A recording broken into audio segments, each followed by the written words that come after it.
News 18 Rajasthan, आपके साथ मैं हूं आसिफ। 10 बजे की 10 बड़ी खबरें। गहलोत होंगे कांग्रेस के राष्ट्रीय अध्यक्ष, बदले गुढ़ा के सुर। आरटीएच नए सिरे से होगा तैयार। बिरला की जन सुनवाई। एसीबी के जाल में विधायक पुत्र। हनुमानगढ़ में हैवानियत और मारपीट लाइव। अवैध शराब पर एक्शन। पार्वती नदी में प्रलय। कोटा में डॉग्स टेरर। और इस वक्त की बड़ी खबर मिल रही है, जयपुर एसीबी की बड़ी कार्रवाई। थानागाजी विधायक के बेटों सहित 4 लोगों को ट्रैप किया गया। एसीबी के वेरिफिकेशन में एक और अहम जानकारी सामने आई है। करीब 1 साल से पेंडिंग चल रहा था 26.5 लाख का भुगतान। पहली किश्त में बिल पास करने की एवज में रिश्वत मांगी गई थी। करीब 14 लाख रुपयों का बिल पास करने की एवज में रिश्वत मांगी गई थी। बिल पास करने के लिए 5 लाख रुपए की रिश्वत ली गई। वेरिफिकेशन में और भी कई अहम सबूत एसीबी के हाथ लगे हैं।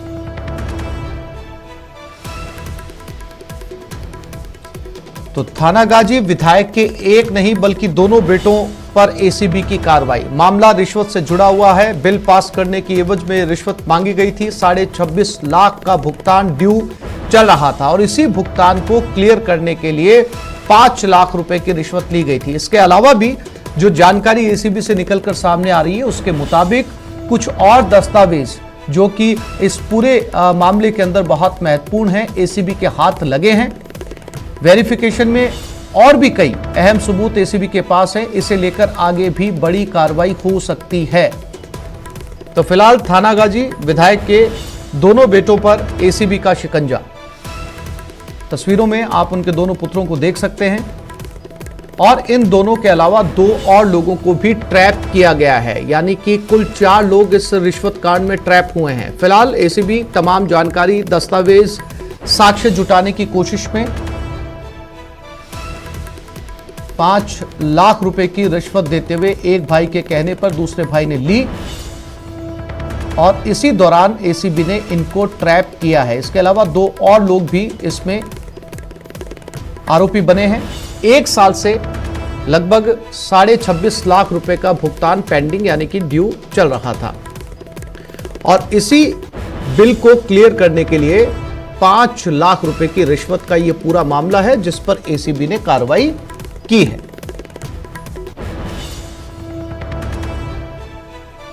तो एसीबी के ताबड़तोड़ छापे।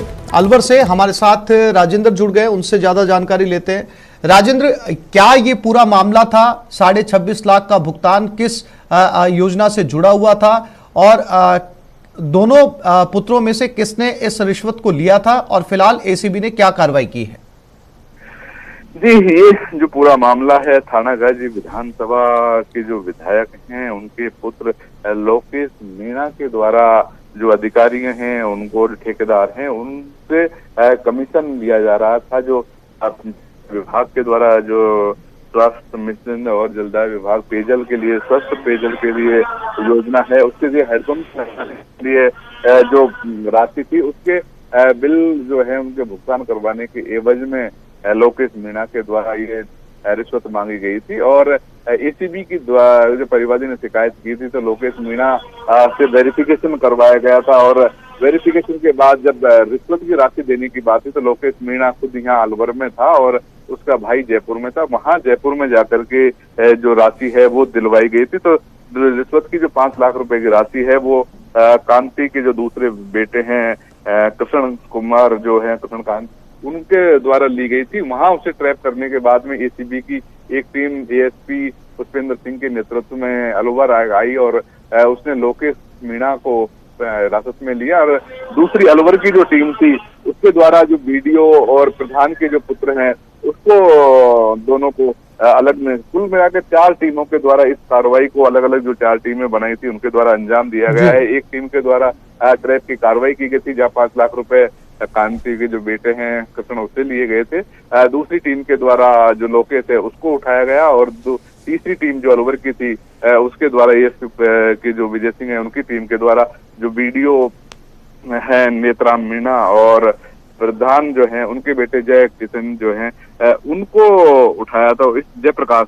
तो इस तरीके से 4 अलग अलग टीमों ने इस कार्रवाई को अंजाम दिया है। फिलहाल अभी जो है विधायक से मेरी बात हुई, उनका कहना है कि उन्हें फंसाया गया है। उनके द्वारा जो परिवादी ने जो शिकायत की है उससे वो उधारी के पैसे दे रखे हैं और उधारी के पैसे के ब्लैंक चेक उसके पास है, एग्रीमेंट उसके पास है। तो वो इस पूरे मामले का अभी जयपुर में या अलवर मीडिया को इस बारे में बताएंगे किस तरीके से उनके पैसे हैं और उनके लिए एवज में ये पैसे देने के लिए बात हुई थी और एसीबी को देकर के उन्हें फंसाया गया है। तो कहीं न कहीं अभी तक जो है वो विधायक की सफाई जरूर सामने आई है, लेकिन एसीबी के अधिकारी इस पूरे मामले का खुलासा करेंगे किस तरीके से रिश्वत की राशि ली गई, क्योंकि एसीबी ने लोकेश मीणा के जो है वो सर्विलांस ले रखा था, उससे जो बातचीत थी वो रिकॉर्ड की है। रिश्वत की राशि और कमीशन की जो पूरी बातचीत है वो लोकेश मीणा की रिकॉर्ड की है। तो कहीं न कहीं जी राजेंद्र, मैं फिर से लौटूंगा आपके पास में। विष्णु हमारे साथ जुड़ गए हैं जयपुर से।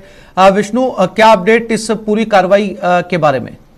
देखिए, इस पूरे मामले में एक और अपडेट निकल के सामने आई है जिसमें कहा गया कि परिवादी ने जो शिकायत एसीबी को दर्ज कराई थी, जिसमें कहा गया कि 26.5 लाख रुपए का बिलों का भुगतान बकाया चल रहा था। यानी सबसे बड़ी खबर अभी ये कि 26.5 लाख रुपए के बिलों का भुगतान चल रहा था, बकाया चल रहा था, जिसमें पहली किस्त थी वो 14 लाख रुपए की थी, जिसके बिलों का भुगतान करने की एवज में 5 लाख रुपए की रिश्वत मांगी जा रही थी। तो अब तक की सबसे बड़ी खबर और ये अपडेट एक और निकल के सामने है। दूसरी बात, चारों आरोपियों के कुछ देर के बाद में एसीबी की टीम मेडिकल के लिए हॉस्पिटल लेकर के जाएगी, जहां उनका मेडिकल मुआयना करवाया जाएगा। और अब एसीबी की गिरफ्त में एसीबी के मुख्यालय में जो है कांतिलाल मीणा जो कि विधायक है, उनके बेटे लोकेश, उनके बेटे कृष्णकांत, उसके अलावा बीडीओ नेत्राम मीणा, प्रधान भवनी देवी का बेटा जय प्रताप राठौड़, इन चारों से पूछताछ की जा रही है। कुछ देर के बाद इनको मेडिकल के मुआयने के लिए लेकर जाया जाएगा। और ट्रैप की कार्रवाई जयपुर में कल देर रात को वैशाली नगर इलाके के आसपास एक जगह पर की गई थी, जहां पर एसीबी के अधिकारियों का कहना है कि विधायक के बेटे लोकेश के कहने पर कृष्णकांत ने 5 लाख रुपए जयपुर में लिए थे, पीड़ित से लिए थे, जिसके बाद एसीबी ने सबसे पहले कृष्णकांत को जयपुर में रंगे हाथ ट्रैप किया, उससे 5 लाख रुपए की रिश्वत की रकम बरामद की गई और उसके बाद बाकी 3 लोगों को एसीबी ने कल देर रात को अलग अलग जगहों से उठाया। जी विष्णु, फिर से लौटूंगा आपके पास में। राजेंद्र हमारे साथ अलवर से बने हुए हैं। चूंकि राजेंद्र विधायक से जुड़ा मामला है तो जाहिर सी बात है कि इसमें जो है वो राजनीति होने का भी अंदेशा है। तो किसी तरह की कोई प्रतिक्रिया राजेंद्र देखने को मिली थानागाजी विधायक की? जी, थानागाजी विधायक से खुद मेरी बात हुई है फोन पर। उन्होंने कहा कि वो पूरे इस मामले को लेकर के उन्होंने सफाई इस तरीके से दी है। उन्होंने कहा है कि परिवादी जिसके द्वारा शिकायत दी गई है उसके पर उसके पैसे बकाया थे और वो उधार पैसे लिए हुए थे। उधार पैसे वापसी दिए जाने से इसका एग्रीमेंट और ब्लैंक चेक उसके पास मौजूद हैं। लेकिन जब मैंने खुद कहा था कि उनके सबूत अगर आपके पास हैं तो आप जहां हैं वहां मैं आकर के आपकी बाइट ले लेता हूं और आपका फर्ज के साथ साथ में जो दस्तावेज आप बता रहे हैं वो भी दिखा। तो उन्होंने कहा मैं कुछ देर बाद आपसे संपर्क करूंगा। तो अभी तक उन्होंने कोई संपर्क नहीं किया है, लेकिन उन्होंने अपना एक सफाई के तौर पे जरूर कहा है कि उन्हें राजनीतिक तरीके से फंसाया गया है। ये एक चाल है जिसके तहत उसे फंसाया जा रहा है उनके बेटों को। तो कहीं न कहीं अभी उनकी सफाई आई है, लेकिन अभी तक वो पूरे मामले का जो दावा कर रहे हैं कि उनका उधारी का पैसा है, कितना पैसा है, चेक ब्लैंक चेक ले रखे हैं, एग्रीमेंट है, वो जब तक कॉपी वो नहीं दिखाएंगे तब तक अभी तक वो बातें हैं, वो राजनीतिक बातें ही सामने आ रही हैं। राजेंद्र, विष्णु भी हमारे साथ बने हुए। विष्णु, चूंकि राजेंद्र जैसा कि बता रहे हैं कि उनकी खुद की बात हुई थी थानागाजी विधायक से, उन्होंने कहा ये उधार से जुड़ा हुआ मामला है, उनके पास ब्लैंक चेक भी रखे हैं। जब राजेंद्र ने उनसे मिलने की कोशिश की तो उन्होंने कहा वो समय आने पर बताएंगे। तो क्या विष्णु, अब चूंकि 4 लोग इस मामले में ट्रैप हुए हैं, 2 तो खुद जो है वो विधायक के बेटे हैं, अब ऐसे में इस जांच की आंच विधायक तक पहुंच सकती है? देखिए, जांच की आंच है विधायक तक नहीं पहुंचेगी। अभी तक जो हमारी जो एसीबी के अधिकारियों से बातचीत हुई है उनमें विधायक का कहीं भी इस पूरे मामले में जिक्र नहीं आया है। रिश्वत के इस पूरे मामले में विधायक का जिक्र कहीं भी नहीं है। विधायक के बेटे लोकेश पर ये आरोप है और एसीबी ने जो भी शिकायत को मिली थी उस शिकायत का सत्यापन किया तो शिकायत के सत्यापन में लोकेश का नाम सबसे पहले सामने आ रहा है, जो कि लगातार रिश्वत की जो ये रकम थी, यानी 14 लाख रुपए के बिलों को भुगतान करने का जो 5 लाख रुपए मांगे जा रहे थे, ये 5 लाख रुपए मांगने के लिए लगातार दबाव बनाने का काम लोकेश कर रहा था। वह जयपुर में मौजूद अपने भाई को रिश्वत देने की, रकम देने की बात कह रहा था। तो ऐसे में एसीबी ने लोकेश और को सबसे पहले अपने शिकंजे में लिया। लोकेश के बाद में कि जब ये मतलब एसीबी की वेरिफिकेशन में जब सामने आया कि रिश्वत की रकम जयपुर में दी जानी है, तब कल जाकर एसीबी ने ट्रैप बिछाया और कल कृष्णकांत को परिवादी से रिश्वत लेते हुए गिरफ्तार किया। तो फिलहाल अभी तक एमएलए का कहीं भी इस पूरे मामले में जिक्र नहीं है और आगे फिर भी एसीबी की जो जांच है वो जारी है लेकिन बीटीओ के अलावा और भी क्या तमाम जो प्रशासनिक अधिकारी अलवर में इस खेल में मौजूद हैं, इसके बाद में जांच की जाएगी। 1 साल से बिल जो था वो पेंडिंग बताया जा रहा है, और परिवादी, चूंकि परिवादी ने इस इलाके में काफी हैंडपंप की खुदाई के काम करवाए थे, तो उनका कहना है कि 1 साल से करीब 26.5 लाख रुपए का बिल उसका पेंडिंग था, जिसका भुगतान नहीं किया जाता। और यह भी एसीबी के अधिकारियों का कहना है कि लोकेश के कहने पर ही इस इलाके में बिलों के भुगतान का काम होता था, यानी लोकेश की परमिशन के बिना बिलों का जो भुगतान था वो नहीं होता था। ऐसे में ये शिकायत हुई और ये कुल मिला के ट्रैप की कार्रवाई को अंजाम दिया गया। जी राजेंद्र, दोनों भाइयों में रिश्वत को लेकर जो कन्वर्सेशन हुआ था, जो बातचीत हुई थी, क्या उसको टेलीफोनिक रिकॉर्ड है एसीबी के पास में, ऐसी जानकारी आ रही है? जी, एसीबी अगर कोई ट्रैप की कार्रवाई करती है तो एसीबी का सबसे पहले परिवादी शिकायत देने के लिए आता है। शिकायत के बाद उसका वेरिफिकेशन कराया जाता है कि जो शिकायत दी गई है क्या वो उसमें सच्चाई क्या है, उसके बाद एसीबी आगे की कार्रवाई करती है। तो इस पूरे मामले में इस परिवादी के द्वारा शिकायत दी गई थी और शिकायत देने के बाद एसीबी ने वेरिफिकेशन किया। वेरिफिकेशन में लोकेश मीणा के द्वारा जो रिश्वत की बातचीत की गई है, कमीशन की बातचीत की, पैसे का लेन देन को लेकर के जो बातचीत है वो की गई है।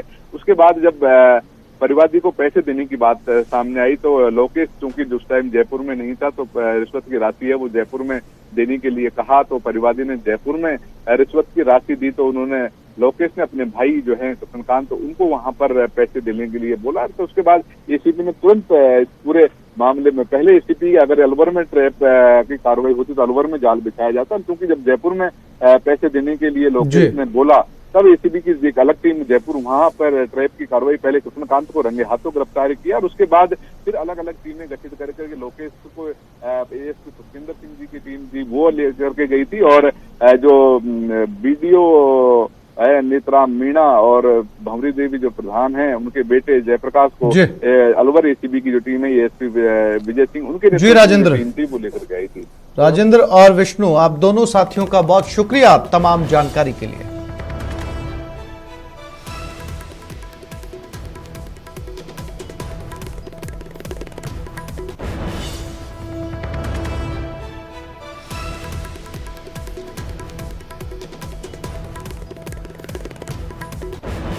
तो थानागाजी विधायक के दोनों बेटे और साथ में 2 कर्मचारी इस समय एसीबी ट्रैप में।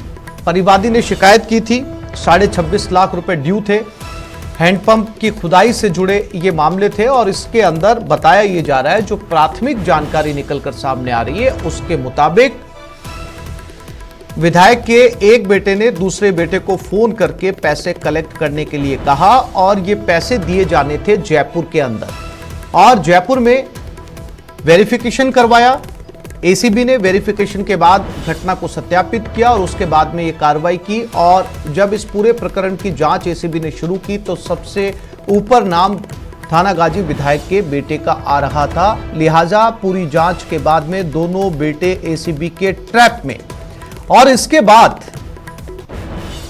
हमारे संवाददाता राजेंद्र ने जब विधायक से बात करने की कोशिश की तो उन्होंने कहा कि उनके खिलाफ राजनीति की जा रही है। जैसा कि अंदेशा था, एक विधायक कहते हैं उनके खिलाफ राजनीति की जा रही थी। ये पैसा उधार से जुड़ा हुआ का पूरा मामला है। पैसे उधार दिए हुए थे, वो पैसे वापस लेने थे। इसके अगेंस्ट इन्होंने एक ब्लैंक चेक भी अपने पास रखा हुआ है, ऐसा इनका कहना है। हालांकि इन्होंने अभी तक मीडिया में आकर सफाई नहीं दी है।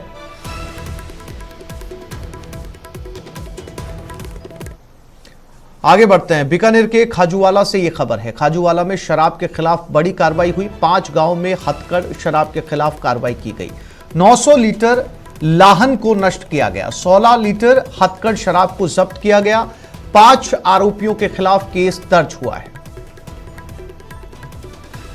तो यानी कि 5 गांव में हथकड़ शराब निकाली जा रही थी। 900 लीटर लाहन, एक ऐसा लिक्विड जो शराब बनाने, लोकल शराब बनाने के लिए काम में लिया जाता है। एक साथ 5 गांव में दबिश।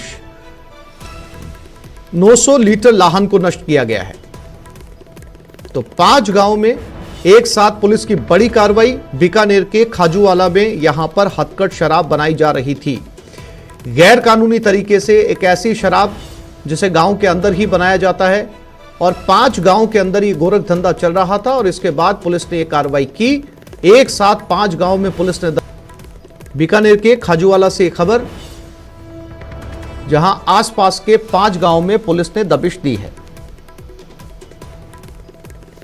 और 5 गांव में मिलाकर 900 लीटर लाहन मिला है जो हथकढ़ शराब बनाने के काम में लिया जाता है। वो तमाम पुलिस की कार्रवाई खाजूवाला में 5 गांव में जहां पर हथकढ़ शराब बनाई जा रही थी पिछले काफी समय से और उसकी शिकायतें लगातार पुलिस को मिल रही थी। और विक्रम बीकानेर से हमारे साथ जुड़ गए। विक्रम, ये कौन से 5 गांव हैं, कब से यहां पर जो है वो हथकढ़ शराब बनाई जा रही थी और कितने लोगों की गिरफ्तारी हुई है इस पूरे मामले में? देखिए, क्योंकि ये खाजूवाला क्षेत्र सीमावर्ती क्षेत्र है और यहाँ पर जो है किसानों की और जो मजदूरों की संख्या ज्यादा रहती है और इसी वजह से जो है वो यहाँ हथकढ़ शराब का जो है वो चलन देखने को मिलता है। बार बार जो है आबकारी पुलिस और जो स्थानीय पुलिस है वो भी इस तरह की कार्रवाई करती है, लेकिन आज जो ये कार्रवाई की गई है इसमें आबकारी पुलिस और पूगल पुलिस के संयुक्त तत्वाधान में जो है वो 5 स्थानों पर रेड की गई है। ये अलग गांव हैं और आसपास के ही गांव हैं जहां पर बड़ी संख्या में जो है शराब बनाने की सूचना आबकारी पुलिस को मिली थी और उसके बाद ये कार्रवाई की गई है। अभी जो है वो आबकारी पुलिस ने 5 लोगों के खिलाफ मामला दर्ज किया है, लेकिन अभी तक कोई गिरफ्तारी की सूचना अभी तक नहीं मिल पाई है, लेकिन 5 लोगों के खिलाफ मामला दर्ज कर लिया गया है। और अब जो आबकारी विभाग की टीम और पुलिस की टीम ने जो है वो 16 लीटर से अधिक जो है हथकढ़ शराब जब्त किया है और इसके साथ जो 90 लीटर के करीब जो लार थी उसे नष्ट करवाया गया है। जी विक्रम, कितने समय से इन गांवों के अंदर जो है ये गैरकानूनी तरीके से शराब बनाई जा रही थी? क्या कुछ और गांवों की भी सूची सामने आ सकती है? आबकारी पुलिस जो है वो इस मामले को लेकर पूरी जांच करेगी तो ये खुलासा हो पाएगा कि ये इन गांवों में कब से ये शराब बनाने का काम किया जा रहा था और पहले भी जो है इस तरह के जो चक हैं उनमें भी इस तरह की कार्रवाइयां सामने आई है। तो ये तो कहा ही जा सकता है कि इस क्षेत्र में जो है इस तरह से जो शराब बनाने का काम किया जाता है। जी विक्रम, जानकारी के लिए आपका धन्यवाद।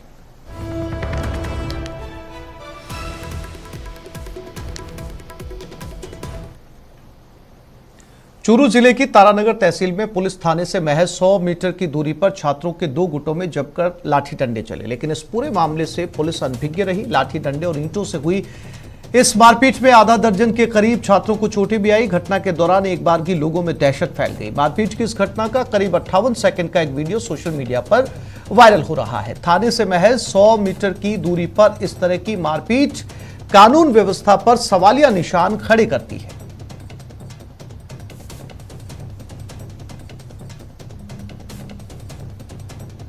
तो ये चूरू की तस्वीरें हैं। बताया जा रहा है कि थाने से महज 100 मीटर की दूरी के ऊपर लाठी डंडे और ईंट पत्थर चले। तस्वीरों में जैसा कि देख सकते हैं पूरे मोहल्ले के लोग यहां पर मौजूद हैं और ये तस्वीरें उस झगड़े की, और बताया जा रहा है थाना महज 100 मीटर की दूरी पे, यानी कि इतने लंबे समय तक ये झगड़ा चला। पुलिस अगर चलकर भी यहां तक पहुंचती तो 2 से 3 मिनट के अंदर पहुंच सकती थी। अब ऐसे में चूंकि मामला जरूर दर्ज हुआ होगा, लेकिन बावजूद इसके अगर थाने के आसपास इस तरह की अशांति फैलती है तो अपने आप में पुलिस के ऊपर, पुलिस की कार्यशैली के ऊपर, कानून व्यवस्था पर तमाम तरह के सवाल खड़े होते हैं। ये चूरू की तस्वीरें। बताया जा रहा है छात्रों में यह मारपीट हुई है।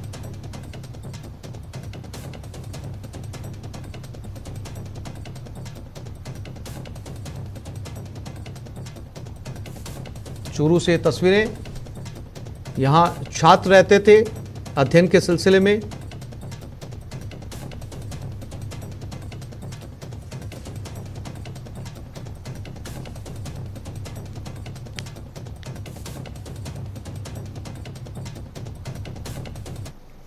चूरू में नाबालिग से दुष्कर्म, आरोपी ने होटल में वारदात को अंजाम दिया। हनुमानगढ़ जिले की ये पीड़िता बताई जा रही है। पीड़ित ने आरोपी के खिलाफ केस दर्ज करवाया। आईपीसी पॉक्सो एक्ट में मुकदमा दर्ज हुआ। मामले की जांच में पुलिस जुट गई है। हनुमानगढ़ जिले के गांव की 16 वर्षीय नाबालिग के साथ चूरू रेलवे स्टेशन के सामने एक होटल में दुष्कर्म करने का मामला सामने आया। नाबालिग लड़की की रिपोर्ट पर शुक्रवार देर शाम को महिला थाने में आरोपी के खिलाफ आईपीसी और पॉक्सो की संगीन धाराओं में मुकदमा दर्ज हुआ है।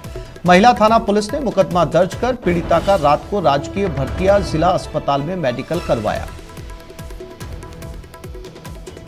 चूरू से एक खबर, जहां एक नाबालिग के साथ दुष्कर्म किया गया। आरोपी ने होटल में वारदात को अंजाम दिया और उसके बाद पुलिस ने इसमें पॉक्सो एक्ट के तहत मामला दर्ज कर लिया है।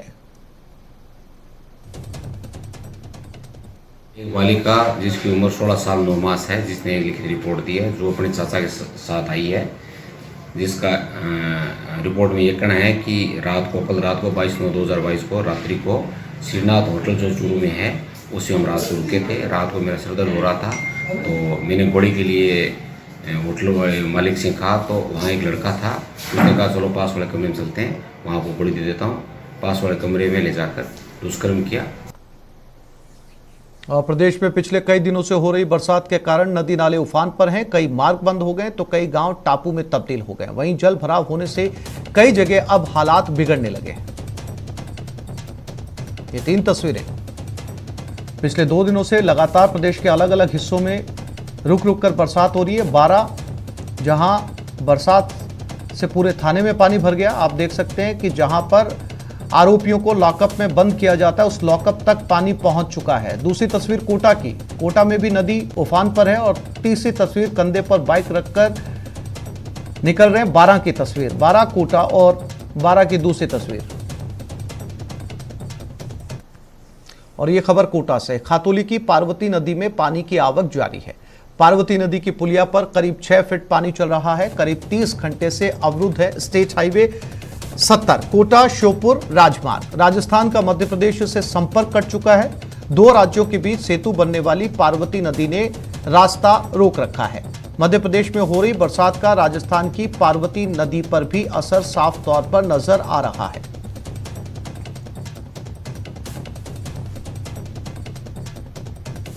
और इसी खबर पर ज्यादा जानकारी के लिए बात करते हैं हमारे संवाददाता ओम प्रकाश के साथ। ओम प्रकाश, एक बार फिर से चूंकि मानसून की शुरुआती दौर में जब तेज बरसात हुई थी तब भी कोटा के हालात बिगड़े थे और अब जाते जाते भी मानसून जो है वो कोटा में परेशानियां पैदा कर रहा है। ओम प्रकाश जी, ये खातोली नदी में कोटा से ज्यादा असर जो है मध्य प्रदेश में हो रही बारिश का देखने को मिल रहा है। हालांकि कोटा में रुक रुक कर बारिश होती है और फिर से जो है बारिश का दौर थम जाता है, लेकिन जो एमपी से सटे जो खातोली की पार्वती नदी में वहां पानी की आवक लगातार देखी जा रही है। और 30 घंटे से कहा जा सकता है कि जो स्टेट हाईवे 70 है, जो कोटा और श्योपुर को जोड़ने वाला एकमात्र जो सेतु कहा जाता है इधर इस हाड़ौती से जाने वाला, वो फिलहाल अवरुद्ध हुआ है। और स्टेट हाईवे 70 पर जो श्योपुर मार्ग है वो पूरी तरह से बाधित हो चुका है। और 2 राज्यों के बीच सेतु बनने वाले इस पार्वती नदी ने दोनों की राह फिलहाल रोक दी है, क्योंकि एमपी में हो रही बारिश का राजस्थान की पार्वती नदी पर खासा असर देखने को मिल रहा है। और कहा जा सकता है कि करीब 6 से 7 फीट की जो है पानी की चादर अभी भी चल रही है। हालांकि 30 घंटे से अधिक समय होने के बाद निश्चित रूप से जो लोगों की परेशानियां भी वो बढ़ने लगी, क्योंकि जो एमपी जाने वाले लोगों को दूसरा विकल्प तलाशना पड़ रहा है और एमपी में हो रही बारिश का यह खासा असर हो रहा है। आपको बता दें कि कोटा ग्रामीण ही नहीं बल्कि शहर के इलाकों में पिछले 2 दिन से हालांकि बारिश हो रही है, लेकिन आज मौसम साफ नजर आ रहा है। लेकिन खातोली की पार्वती नदी में जो है पानी की चादर लगातार चल रही है और आवक बढ़ती ही जा रही है।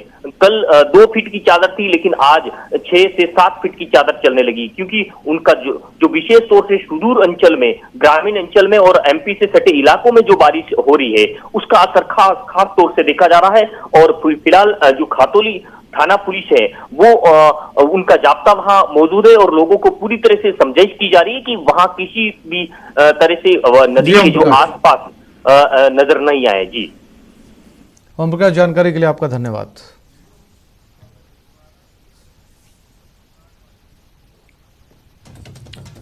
बारां में जोरदार बरसात की वजह से नदी नालों में उफान है। कई इलाकों में तो सड़क से संपर्क टूट गया है। हालात ये हैं कि नदी नालों को पार करने के लिए लोग जान जोखिम में डाल रहे हैं। एक तस्वीर देखिए, ये बाइक है, बाइक पर महिला सवार है और बाइक लोगों के कंधों पर।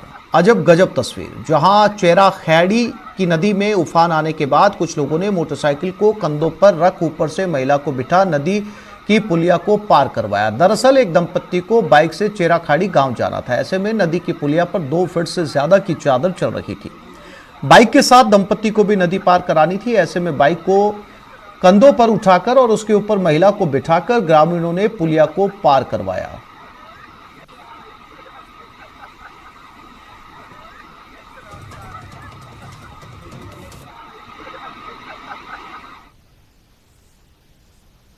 और बारां जिले के छिपा बड़ौद क्षेत्र में भारी बरसात से हालात बिगड़ गए हैं। पुलिस थाना परिसर में भी 2-2 फीट से ज्यादा पानी भर गया है। पानी भरे होने से पुलिसकर्मियों को रिकॉर्ड बचाने के लिए कड़ी मेहनत करनी पड़ रही है, क्योंकि थानों के अंदर तमाम तरह के रिकॉर्ड दस्तावेज रखे हुए होते हैं, पुराने केसेस से जुड़े हुए। अब ऐसे में पूरा ये थानाधिकारी हैं जो पूरे पानी में डूबे हुए बैठे हैं। ये इनका कक्ष है और इसके साथ ये कैदी है या आरोपी कह सकते हैं, जिसे लॉकअप में बंद किया जाता है। इसके लॉकअप में भी 2-2 फीट तक पानी जा चुका है। ये है बारां के थाने की एक तस्वीर।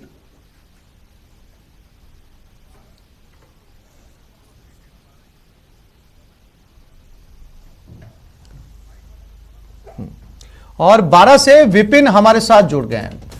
विपिन, बारां से वाकई जो है वो अजब गजब तस्वीरें आ रही है। अगर दोनों तस्वीरों की बात करें तो पहली तस्वीर के अंदर जो महिला जो है वो चलकर जा सकती थी, उसे बाइक पर बिठाया गया, बाइक को कंधे पर चढ़ाया गया और उसके बाद जो है वो नदी को पार करवाया गया। और दूसरी तस्वीर उससे भी ज्यादा जो है वो हैरान करने वाली है। दूसरी तस्वीर के अंदर थानेदार से लेके लॉकअप में बैठा हुआ आरोपी तक पानी में डूबे हुए हैं।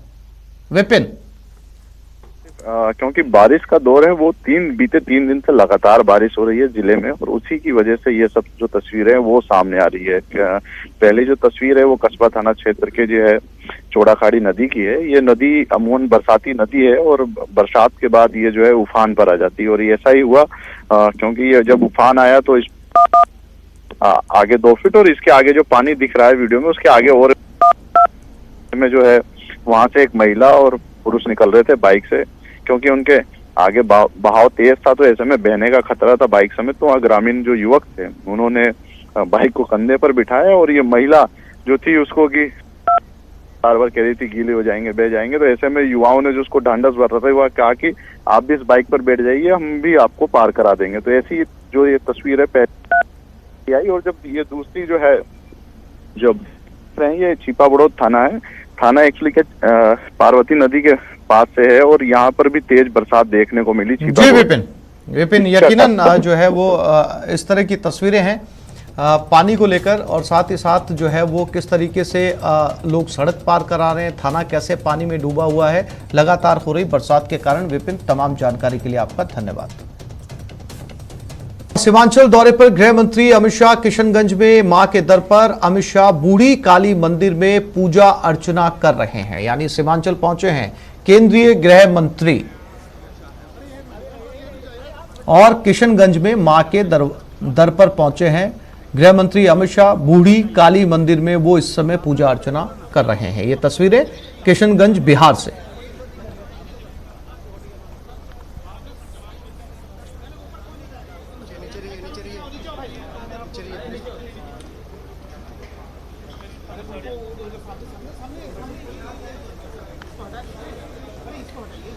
केंद्रीय गृह मंत्री इस समय बिहार के किशनगंज में, जहां से ये लाइव तस्वीरें सीधी यहां काली मां के मंदिर पहुंचे हैं। पूजा अर्चना इस समय की जा रही है। लाइव तस्वीरें बिहार से।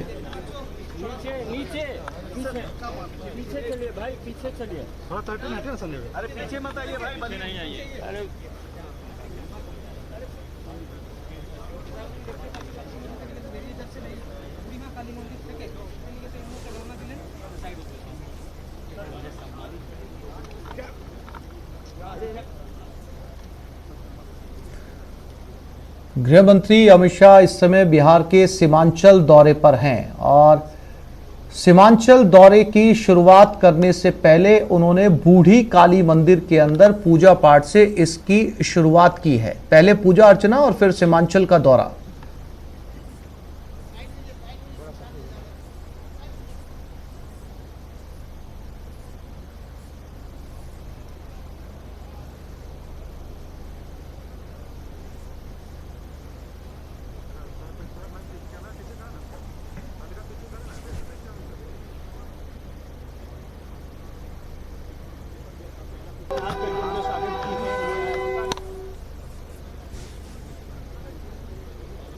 इसके बाद उनके आगे सीमांचल दौरे के कार्यक्रम, मंदिर पहुंचने पर, किशनगंज पहुंचने पर उनका स्वागत किया गया। बीजेपी कार्यकर्ताओं ने और नेताओं ने उनका स्वागत किया।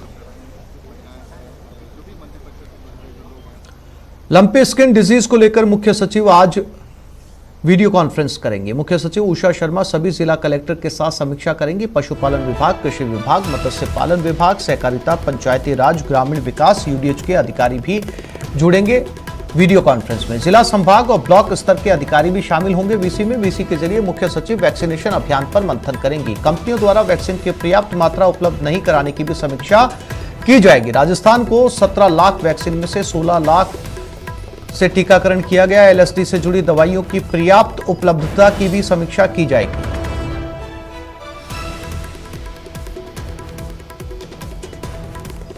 तो आज प्रदेश के सभी जिला कलेक्टर मुख्य सचिव के साथ वीडियो कॉन्फ्रेंसिंग में जुड़ेंगे। मुद्दा है लंपी स्किन डिजीज को लेकर, वैक्सीनेशन को लेकर, गॉटपॉक्स इंजेक्शन को लेकर कि कितनी वैक्सीनेशन अलग अलग जिलों में हो चुकी है, कितने केसेस अब तक लंपी वायरस के अलग अलग जिलों में आ चुके हैं और इसके साथ तेजी से लड़ने के लिए या गायों में वैक्सीनेशन को लेकर क्या और उपाय अपनाए जा सकते हैं, जो उपाय अब तक अपनाए गए हैं वो क्यों नाकाफी रहे हैं, कैसे इस गति को तेज किया जा सकता है, किस तरह की और मदद की जरूरत है। राकेश शर्मा जयपुर से हमारे साथ जुड़ गए। राकेश, ये बैठक इसलिए भी बहुत महत्वपूर्ण है कि पूरे राज्य के कलेक्टर मुख्य सचिव के साथ जुड़ेंगे।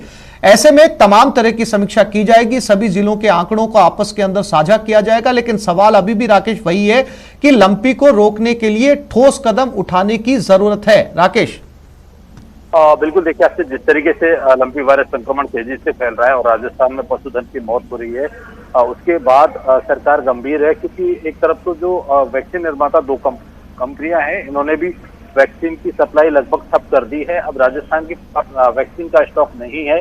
जो 17 लाख वैक्सीन लगी थी उसमें से 16 लाख से ज्यादा वैक्सीन से टीकाकरण पशुओं का कर दिया गया है। अब पशुपालन मंत्री ने भी केंद्रीय पशुपालन मंत्री को पत्र लिखा है और जो मुख्य सचिव हैं उन्होंने भी केंद्रीय पशुपालन सचिव को पत्र लेकर के वैक्सीन की डोज की सप्लाई की उपलब्धता की मांग की है। अब चूंकि जिलों में वैक्सीन की डोज समाप्त हो गई हैं, दवाइयां राज्य सरकार द्वारा बड़े पैमाने पर खरीद ली गई हैं, तो वैक्सीनेशन अभियान पर आज सीएस जो है पूरे जिला जो कलेक्टर्स हैं, पशुपालन विभाग के अधिकारी हैं, उनसे समीक्षा कर रही हैं। साथ ही एक कोऑर्डिनेशन की कहीं ना कहीं खामियां जो लंपी वायरस संक्रमण के मामले में सामने आ रही है, इसमें कोऑर्डिनेशन किस तरीके से बैठाया जाए, चाहे वो पंचायती राज ग्रामीण विभाग के अधीन जो विभाग हैं, जो वो अपनी किस तरीके से जो मृत पशु हैं उनका दफन किया जाए, दवाइयों की सप्लाई सहकारिता विभाग द्वारा की जा रही है, उसकी स्थिति क्या है, जो यूडीएच में जो नगर निकाय हैं, नगर निगम, नगर पालिका, वहां पर संसाधन क्या क्या उपलब्ध हैं, इन तमाम पहलुओं को लेकर के आज मंथन किया जाएगा। और चूंकि राज्य सरकार जल्दी 500 से ज्यादा एम्बुलेंस जो है पशु चिकित्सालयों में उपलब्ध करवाएगी और इंफ्रास्ट्रक्चर को भी मजबूत करने पर बात होगी, तो इन तमाम पहलुओं पर आज मुख्य सचिव वीडियो कॉन्फ्रेंस के जरिए जिला कलेक्टर से वार्ता करेंगे। राकेश, वैक्सीनेशन की जो है वो कंपनियों को लेकर चर्चा होगी। जो गॉटपॉक्स इंजेक्शन की बात है, कंपनियों से जो खेप मांगी जा रही है उससे कम का जो है इस समय निर्यात हो रहा है, तो ऐसे में वैक्सीनेशन कैसे ज्यादा डोजेज जो है वो गांव तक पहुंचेगी, कैसे जो है वो वैक्सीनेशन का काम स्पीड के साथ पूरा होगा, ये बहुत महत्वपूर्ण रहने वाला इस बैठक में। लगता है राकेश के साथ हमारा संपर्क टूट गया है। तो आज एक महत्वपूर्ण बैठक होने वाली है मुख्य सचिव के साथ सभी जिला कलेक्टर्स की।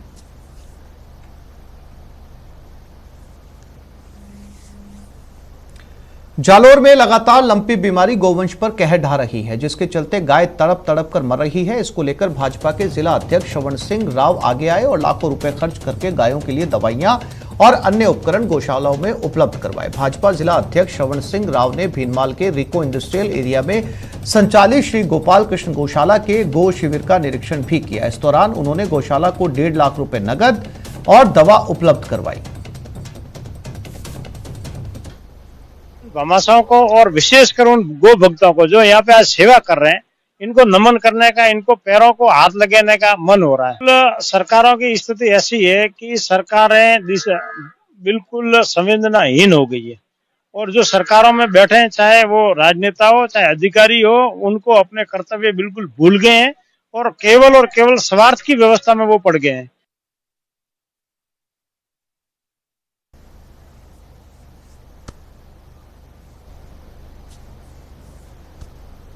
कांग्रेस अध्यक्ष के चुनाव की औपचारिक प्रक्रिया शुरू हो चुकी है। आज से 30 सितंबर तक नामांकन का समय है। नामांकन वापस लेने की अंतिम तारीख 8 अक्टूबर है और एक से ज्यादा उम्मीदवार होने पर 17 अक्टूबर को मतदान होगा। नतीजे 19 अक्टूबर को घोषित होंगे। दरअसल कांग्रेस के पूर्व अध्यक्ष राहुल गांधी ने साफ कर दिया है कि वो इस चुनाव से दूर रहेंगे और अशोक गहलोत ने इस चुनाव में नामांकन के लिए हां भर दी है। माना जा रहा है कि कांग्रेस अध्यक्ष पद के लिए राजस्थान के मुख्यमंत्री अशोक गहलोत और कांग्रेस सांसद शशि थरूर के बीच ये अध्यक्ष पद का मुकाबला होना है। कांग्रेस अध्यक्ष पद पर गुरुवार को अधिसूचना जारी होने के बाद देश के सबसे पुरानी राजनीतिक पार्टी के सर्वोच्च पद पर आसीन होने वाले व्यक्ति को चुनने की प्रक्रिया औपचारिक रूप से आरंभ हो गई है। कांग्रेस अध्यक्ष पद के चुनाव के लिए अधिसूचना जारी होने के बाद अब नामांकन दाखिल करने की प्रक्रिया आज शनिवार से लेकर 30 सितंबर तक चलेगी। नामांकन वापस लेने की अंतिम तारीख 8 अक्टूबर है। यदि एक से अधिक व्यक्ति चुनावी समर में उतरते हैं तो 17 अक्टूबर को कांग्रेस अध्यक्ष पद के लिए चुनाव होगा और 19 अक्टूबर को नतीजे घोषित कर दिए जाएंगे। अधिसूचना जारी होने से एक दिन पहले बुधवार को राजस्थान के मुख्यमंत्री अशोक गहलोत और पार्टी के वरिष्ठ नेता शशि थरूर ने चुनावी समर में उतरने के स्पष्ट संकेत दिए हैं, जिससे कि ये संभावना प्रबल हो गई है कि 22 साल बाद देश की सबसे पुरानी राजनीतिक पार्टी का मुखिया चुनाव के तरीके से ही चुना जाएगा। और ये 2 दशकों में पहली बार होगा कि कोई गैर गांधी कांग्रेस पार्टी का राष्ट्रीय अध्यक्ष बनने जा रहा है। कैमरा पर्सन सोनू मंडल के साथ लखवीर सिंह शेखावत, न्यूज़ 18 दिल्ली। उदयपुर की मोहनलाल सुखाड़िया विश्वविद्यालय में कुलपति और लॉ कॉलेज डीन का विवाद जगजाहिर रहा है। इस विवाद में लॉ कॉलेज के डीन आनंद पालीवाल को क्लीन चिट मिल गई है। हालांकि कुलपति अमेरिका सिंह को राज्यपाल द्वारा गुरुकुल विश्वविद्यालय की फर्जी रिपोर्ट के मामले में निष्कासित किया गया था। इस विवाद में तत्कालीन कुलपति प्रोफेसर अमेरिका सिंह ने लॉ कॉलेज के डीन आनंद पालीवाल पर कई गंभीर आरोप लगाते हुए उन्हें सभी पदों से हटा दिया था।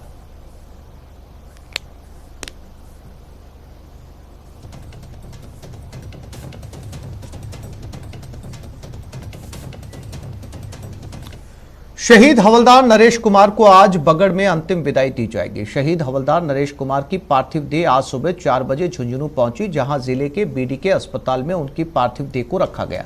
सुबह 9 बजे झुंझुनू से उनकी पार्थिव देह तिरंगा रैली के साथ बगड़ के लिए रवाना किया गया। तिरंगा यात्रा में युवा बाइक रैली भी शामिल हुई। ये रैली करीब 15 किलोमीटर की दूरी तय कर बगड़ पहुंचेगी, जहां पारिवारिक अनुष्ठान के बाद शहीद नरेश कुमार को राजकीय सम्मान के साथ अंतिम विदाई दी जाएगी।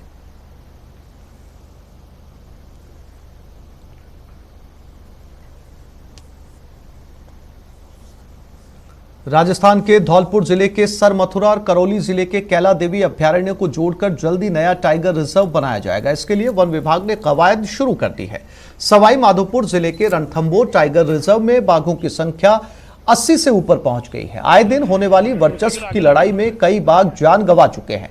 ऐसे में अब नया कॉरिडोर बनने से रणथंभौर के बाघों को भी पर्याप्त जगह मिल जाएगी और आए दिन बाघों के बीच होने वाले आपसी संघर्ष में कमी आएगी, क्योंकि उन्हें मूवमेंट के लिए रामगढ़ विषधारी टाइगर रिजर्व और Dholpur Sarmathura Karauli tiger reserve area मिल जाएगा। इस तरह राजस्थान का ये छठा और भरतपुर संभाग में दूसरा टाइगर रिजर्व होगा। ऐसा है कि जब कोई टाइगर की एक टेरिटरी निर्धारित होती है तो उसमें टाइगर्स का उस टेरिटरी के अलावा और कहीं मूवमेंट नहीं होता है। तो जनरली ऐसे टाइगर्स जो हमारे एक एरिया से दूसरे एरिया में माइग्रेट करते हैं, जाते हैं, तो उसमें उनको एक कॉरिडोर चाहिए होता है। तो जो सरकार का प्रस्ताव है वो ये है कि करौली और धौलपुर जो एरिया है, जो कैला देवी सेंचुरी से लगा हुआ भी एरिया है, तो उस एरिया को भी डेवलप करना है टाइगर रिजर्व के रूप में।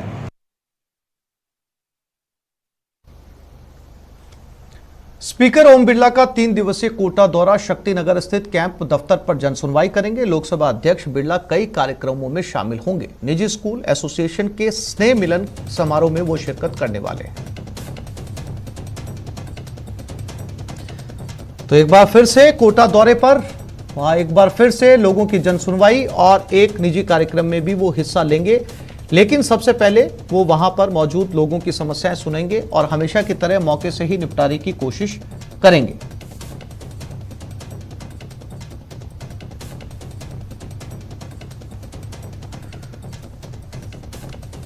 नवयुवक मंडल स्थापना के 50 साल पूरे होने पर शारदीय नवरात्रि के अवसर पर राम झरोखा मैदान इस बार मनमोहक चकाचौंध, रंगीन रोशनी, विशाल प्रतिमाओं, विराट शतचंडी महायज्ञ का अनुष्ठान समेत विविध कार्यक्रमों और गुजराती गरबा गीतों की स्वर लहरियों के साथ अपने पूरे आध्यात्मिक परिवेश में नजर आएगा।